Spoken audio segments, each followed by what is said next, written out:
Hey there, amazing fans! Before we dive into today's drama, don't forget to subscribe, smash that like button, and share your thoughts in the comments. Your support means the world to us. Now, welcome to another relaxing moment with Sugar Stories.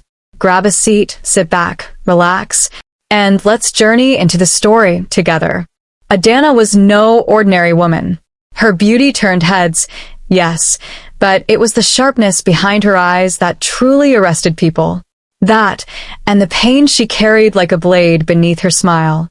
She walked into the exclusive Lagos club that night like she owned it.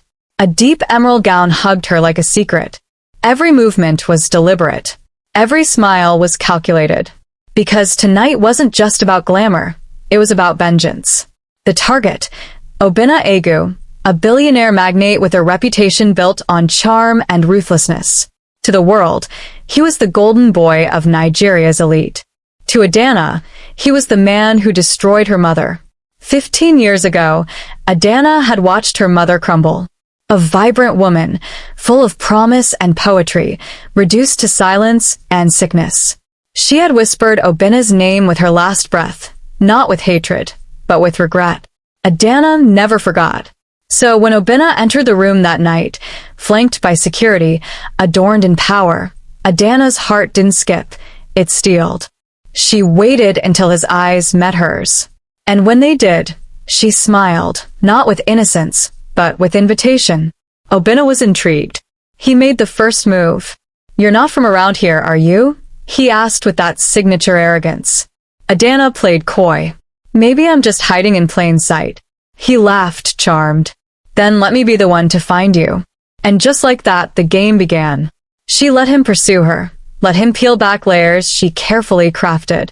She painted herself as mysterious, yet vulnerable, ambitious, yet wounded. And Obinna, always one to conquer what he didn't understand, fell harder with every encounter. But behind every touch, every glance, Adana was collecting codes, habits, enemies, allies, secrets. Piece by piece, she was building the perfect weapon to dismantle him from the inside out. She didn't expect to like him. But then, whoever does when revenge is involved? The seduction was flawless. Obinna, ever the tactician, found himself undone by Adana's unpredictability. She wasn't like the others. She challenged him, questioned him, made him laugh in ways he hadn't since his youth. She reminded him of someone. But Adana was focused. Her heart had learned to obey only one rule: destroy Obinna Egu. Still, cracks formed. Late-night conversations turned sincere. Obinna spoke of his regrets, people he had lost, deals he wished he'd never made, a woman he once loved but lost under painful circumstances. "I messed up," he once whispered. "She trusted me, and I let her down." Adana's throat tightened. "What was her name?" "Ifeoma," he replied. "The kindest soul I ever met." Adana froze. That was her mother's name. She excused herself quickly, heart pounding. Could it be? No, it had to be manipulation. Obinna was too slick, too rehearsed. He knew how to use pain to cover truth. But the doubt festered. Back in her hotel, Adana opened the files she had compiled over the years. Financial records. Transaction trails. A mysterious bank account set up the same year her mother died, with periodic payments that stopped suddenly. She traced it. The source, Obinna's company. The anger returned like fire. She wasn't going to be another woman he used and discarded. The next morning, Adana met with a tabloid journalist she had secretly been feeding information to. "Release the first drop," she said. It was time for the first crack in Obinna's empire.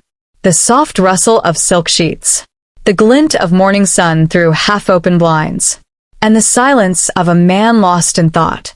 That was the room Adana woke up in, a place that should have felt like a victory. She had gotten close, closer than anyone had before.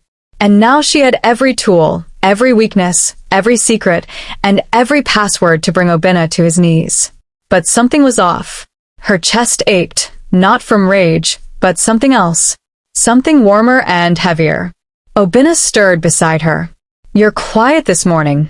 Adana forced a smile. Just thinking. He reached out, brushing a curl from her forehead. About life, she said softly. How strange it can be. He chuckled.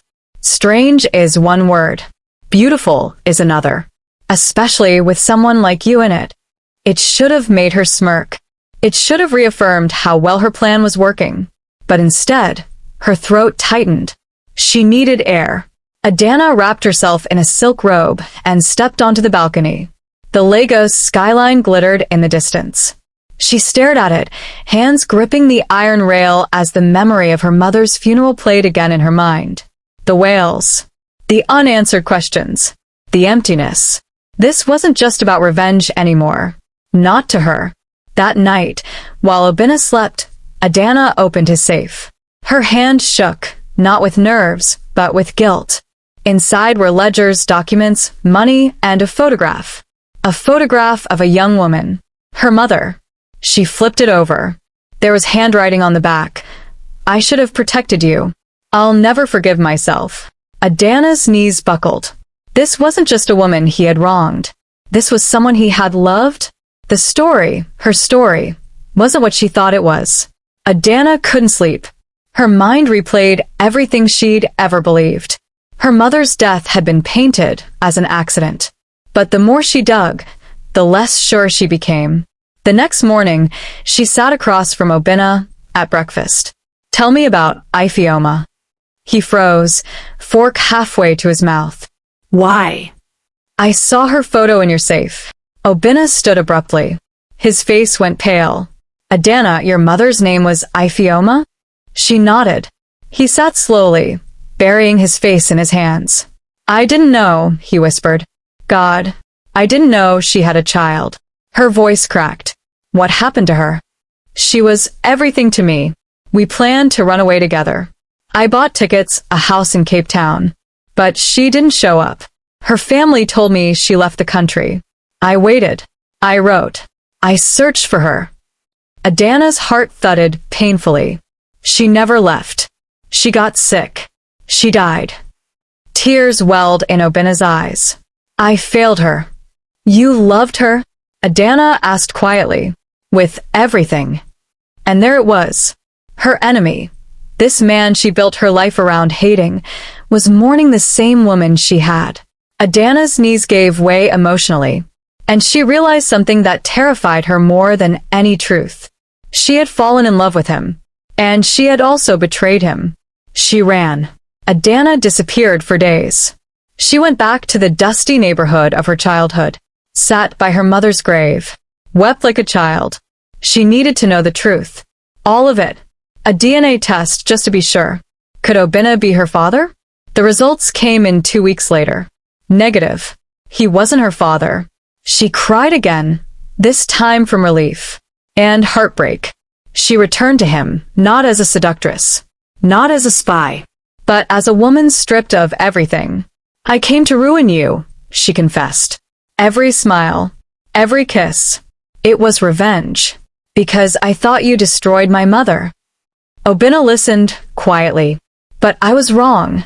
And I fell in love with you. And I don't know what to do with that. He walked to her, cupped her face gently. The truth hurt, Adana. But you gave me something I thought I'd lost forever, hope. They didn't kiss. They didn't fall into each other's arms. They simply held each other. Two broken hearts, trying to heal. Months passed. Adana left the city. Started a foundation for women who had been discarded and silenced. Obinna sold part of his business and quietly became the foundation's biggest backer. They wrote letters. Not love letters, but honest letters. And one day, on a quiet beach far from where their war began, they met again. Not as enemies, not as seductress and prey, but as survivors. Because sometimes, revenge brings us to the truth. But healing, that is the longest, most powerful journey of all. The end.